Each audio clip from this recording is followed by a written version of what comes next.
Agora, a gente vai fazer a resolução do exercício anterior. Aqui a gente tem os dados da paciente que a gente vai usar nesse exercício. A questão pediu para a gente interpretar os resultados do exercício anterior para o peso ideal pela estrutura óssea, a largura do cotovelo. A gente vai utilizar essa tabela de adaptado de Lee-Niemann e a gente vai ali para mulheres na altura da nossa paciente, que ela tem 159 centímetros. Aí, com a largura do cotovelo de 60 centímetros, a gente pode classificar como estrutura média.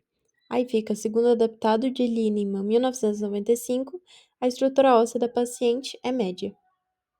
Depois, a gente vai na tabela Metropolitan Life Insurance 1985, na altura da nossa paciente e no sexo feminino. Na estrutura óssea média, o peso ideal é 54. Então, a gente tem que, segundo o Metropolitan Life Insurance 1985, o peso ideal dessa paciente é de 54 quilos. Aqui a gente tem uma imagem para a gente ver tudo melhor. A gente tem que o peso atual da paciente é de 75 quilos e o seu peso ideal, que a gente acabou de ver, é de 54 quilos. A gente pode ver que os dois são bem distantes, então ela não se encontra dentro do peso ideal. E o que isso significa? Se o peso atual da paciente fosse o mesmo que o peso ideal que a gente calculou, as chances dela desenvolver patologias relacionadas ao peso seria mínima. A sua longevidade estaria aumentada.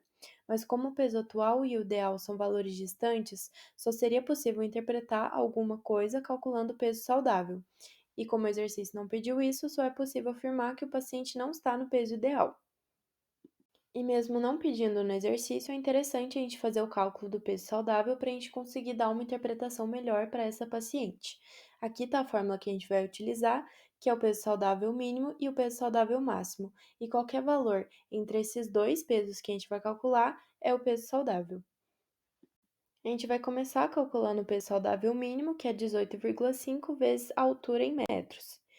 Aí, realizando os cálculos, a gente tem como resultado 46,6 quilos. Depois, o peso saudável máximo, que é 24,9 vezes a altura em metros. E aí a gente tem como resultado um peso de 62,7 quilos. E aqui, novamente, para a gente ver melhor, de verde a gente tem o peso ideal da paciente, de azul a gente tem o intervalo de peso saudável, ou seja, qualquer valor entre esses dois pontinhos são um peso saudável, e o peso atual, que é 75 quilos. A gente pode ver que a paciente não se encontra nem no peso ideal, nem no intervalo de peso saudável.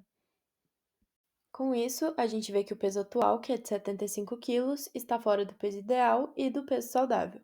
Nesse caso, a gente pode afirmar que provavelmente a massa de tecido adiposo e de massa magra dessa paciente estão fora do esperado para sua idade e sexo, e por isso as chances dessa paciente desenvolver condições crônicas não transmissíveis está aumentada. E foi isso o vídeo. Obrigada!